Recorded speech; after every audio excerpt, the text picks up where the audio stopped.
ko kun san cewa iccen kukuki yana da amfani a ɓangaren wankin ciki? Assalamu alaikum wa rahmatullah. Kamar kullum sunana Kabiru Ishaq, mai gabatar da shirin taskar gidan magani Herbal Center. Babu shakka ɗan takaitaccen bayani na akan iccen kukuki ne. Kukuki daban, kuka daban. Wannan abubuwan mabambanta ne, ba abu ɗaya bane ba, kuma sanannu ne a ƙasar Hausa, musamman idan kana mu'amala da shiga daji ko kai ɗan tauri ne, to da wahala a ce baka taɓa shan kukuki a matsayin maganin ƙarfi ba.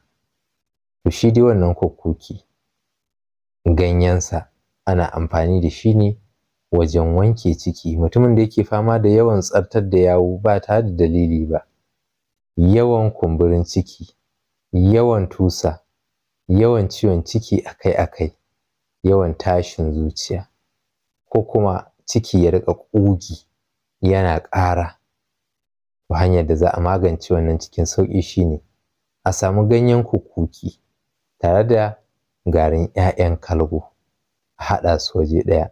Amma ganyen kukukin ana son ya fi yawa, ya zama kamar shine kashi 2/3 na haɗin maganin. Daga nan sai mutum ya zuba shi a cikin ruwa mai ɗumi a riƙa sha. Yana wanke ciki cikin sauƙi ba tare da an sha wahala ba, ba tare da ya sa ciwon ciki ko murɗar ciki ba, in Allah ya yarda. Idan aka yi amfani da wannan maganin aka ga gudawa ta zo da yawa, in ana son a tsayar da ita sai a nemi ruwa mai sanyi sai a sha, shikenan za ta tsaya. Idan kuma ma bata zo da yawa ba, to zai dai wanke ma cikinka salin alin cikin sauƙi in Allah ya so ya yarda. Wannan shine taƙaitaccen bayani akan kukuki. Assalamu alaikum wa rahmatullah.